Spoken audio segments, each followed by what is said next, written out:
Offense has gotten slightly better. On paper, it looks like the defense may have gotten drastically worse. I mean, Greenlaw's gone. He wasn't really here last year, but he's an important player. Collins, Hargrave, Floyd, Hufanga, Trevarius Ward, Isaac Yada, 7 guys who were, solid to good players last year gone. What do you think? There's not enough of a roster for us to even determine that, Like, that's the issue is they don't have a full roster on defense, it seems like. The one outside of Greenlaw, the only other person I was really annoyed that we lost was Malik Collins, because I actually thought he was pretty decent. Like, he was a solid rotational piece. You could have signed him for dirt cheap. Why didn't you just keep him? I don't understand that. But I get it. They're trying to get younger. Obviously, Mooney Ward wasn't staying. But I liked letting Hufanga go. I thought that was very good. Leonard Floyd, sure, didn't really do much. Dre Greenlaw hurt, but I understand it from both ends. I understand being mad about it, but I also understand not wanting to pay him, because what if you go through this whole training camp and he's the guy and you didn't prep any other linebacker, and then boom, game 1, he gets another injury. So, I get it. But yeah, I mean, the defense has to be worse, right? We don't have even a full roster. I'm surprised they kept Yatir Gross-Matos, Yatur. Like, his cap hit is almost $10 million. It's like the 6th highest cap hit on the team. It's higher than McCaffrey's. So what is the vision for him? He didn't even play that much last year. I think like almost all of his sacks came in the one game. Based on his salary and the fact that the Niners are being so frugal this year, I doubt they're going to give him all this money to do nothing. It seems like he's being counted on to start and contribute, which is incredible. I mean, he was a 2nd-round pick once upon a time, and he's still in his mid-20s, but he's never put it together ever. So my thing with him is I think he's their safety blanket, right? So say 1st round comes and Will Johnson's there. Okay, well, we want Will Johnson. Then say 2nd round comes and like Walter Nolan or someone like that, right? Like one of those defensive, or like I don't know, Kenneth Grant, Derek Harmon are there, and you're kind of just, they're like, okay, well, we want defensive tackle. And then say in the 3rd round, they see a linebacker they really want, right? Where they kind of they can't get the edge rushers they want. I think that's what he's there for, is like, just in case we can't, we have someone we're paying $10 million. So that must mean he's good. I feel like they need to draft a starting defensive tackle. Yeah. A pass rusher who can play when your Gross-Matos goes inside on 3rd downs. At least one linebacker. I agree. A corner who can play in nickel defense. I agree. I think they should have, actually participated in free agency. They did sign Jason Pinnock, and I have a feeling he's going to play. I don't know if he's going to play well, but they gave him guaranteed more than $1 million. They gave him a couple $1 million. He's making definitely more money than Jair Brown. I think he's got to be the favorite to start at free safety, which is one less player they have to draft, but I don't know how good he's going to be. I will say I like that we did a lot of special teams signings. I'm glad that tide has turned. Neal. Yeah. Luke Gifford. Yeah. Yep. I'm glad we did some special teams signings. Oh, we should put that as a topic. Did special teams get better? Because they definitely got better. Yeah, I mean, it's nice to hear that they're going to sign a kicker. It'd be nice to know who the kicker is going to be and if he's Robbie like serious Gold. Competition.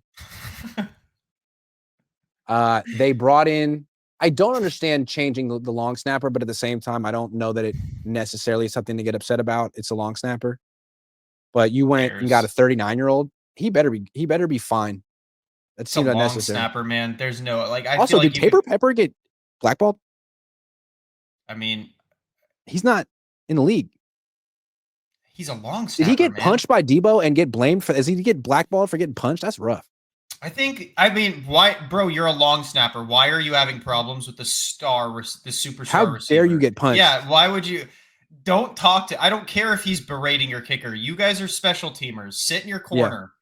Yeah. Like that could be essentially what the NFL told him. Or it's just like no one really cares. So they're not going to go out of their way to sign a long snapper. Like, I just don't care. We'll just have someone else do it. We don't need to sign a long snapper. And yeah, I mean, I'm glad we're signing. You know who I think they should sign is what was that guy with the goggles? Blankenship? Is that him? Rodrigo Blankenship or something? Yeah, they should sign him. He's been posting a lot of videos of like him constantly going to tryouts and stuff like that. He was supposed to be really good. He's a long snapper? No, kicker. Oh. Veteran kicker. Oh. Okay. He was supposed to be really good. He's a guy that had those massive glasses, the literal goggles. I like that. Yeah, kicker was swag. I think he went to Clemson. He was like supposed to be really, really good, but he couldn't quite translate. Like Jake Moody, but who knows? Maybe he's older. I don't know. But yeah, I think defense has definitely gotten worse. I don't know what they were doing in free agency. I don't know what how I think is so funny though is that what they're going to end up doing this offseason is like eventually extend Purdy, eventually extend Kittle. You think and then so? throw themselves a parade like mission accomplished. We did it. And then the whole season depends on McCaffrey. The whole offseason is going to be about two people who definitely aren't going to make or break this season. If McCaffrey stays healthy, they'll make the playoffs. If he gets hurt, they'll miss the playoffs. But we're going to spend the next 4 months talking about Purdy and Kittle. I wish there was a prize picks on that because I would take the Purdy is not getting signed. I don't think he's getting signed. It's the 49ers. I don't think they're doing not that tough. I don't think it's toughness thing. I think they just legitimately don't want to do it. I don't think they want to. I think they sign Mac Jones because they don't want to sign him. If they didn't sign Mac Jones, I would say yes. I don't think they want to sign Purdy. And I wish you were right. I hope I'm right. Like I wish you were right. Maybe I'm just. I want to give the Niners the benefit of the doubt and the credit that they're actually going to hold firm here, but I don't think they will. I think they're going to give him $51 million a year, maybe 52. Maybe 52, Tyler. What are you guys talking about in Florida? What are you guys talking about in Florida where Purdy's supposed to be getting signed like this? I got my sources. Oh, 51 man. or 52. And I'm going to throw up and they're going to be like, yeah. Okay, if they sign Purdy, we need to build like a coffin for the 49ers and then you can nail it shut for the intro. I should just make my video right now. Yeah. Brock Purdy just signed a 5-year, 51, and just have it ready to go. I already know it's going to happen.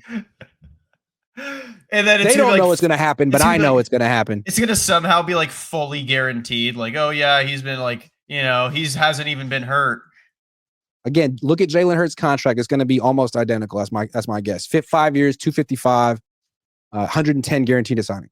My guess is they're drafting Kyle McCord, not signing Purdy, and Kyle McCord beats both of them out. And then that would be the coolest thing. And then he gets his extension in 4 years. And that would be the coolest thing. And Kyle McCord in round 4, he's like the new Kirk Cousins. They're gonna be like, this is the guy we wanted. We've wanted him the whole time.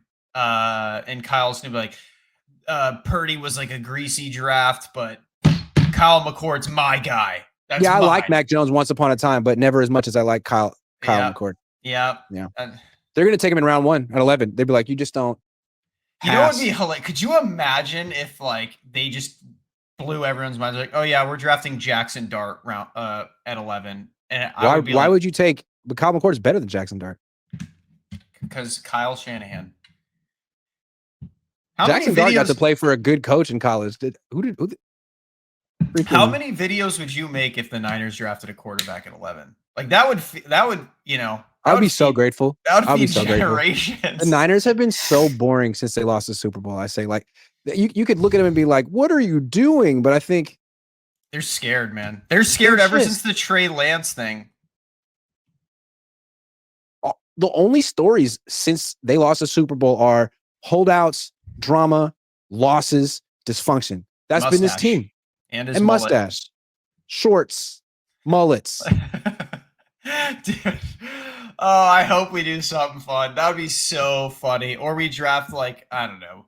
We draft like Janty at 11. Like something just insane. 4 years ago when they traded for Trey Lance, that was the most exciting thing that's ever happened.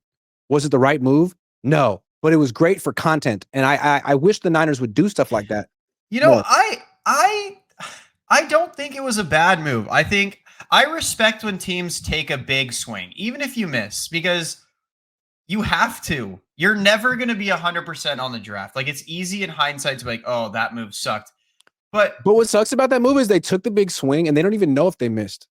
Yeah. Or like, where'd the ball go? I don't know. My biggest issue is, to this day, I believe they wanted to draft Zach Wilson. I think that was their pick, and that's why they jumped. And then the Jets wanted. I think they wanted to draft Mac Jones, and he would have, even if they had taken Zach Wilson, man. Zach Wilson isn't that good. Like, all he did in college was play behind a good offensive line and like hang back 12 yards and make crazy throws. Like, you can't do that. I'm so annoyed he wasn't our backup signing, by the way. Dude, wish it's all good. Kyle McCord's on the way, man. Prize Picks is the best way to win cash while watching sports. Baseball season just started. Basketball season is ramping up. The Warriors and the Lakers are in the playoff hunt, and you want some of that action, baby. Best part about the Prize Picks app, it's easy to use. All you got to do to set up a lineup is click more or less on a few players' stats. Plus, Prize Picks is available in over 40 states, including California and Texas. And if for new users, you use promo code Cohn, put down a $5 lineup, you will win $50 no matter what. Prize Picks is giving away $50 to new users who put down their first $5 lineup, win or lose. So go to Prize Picks, download the app, use promo code COHN.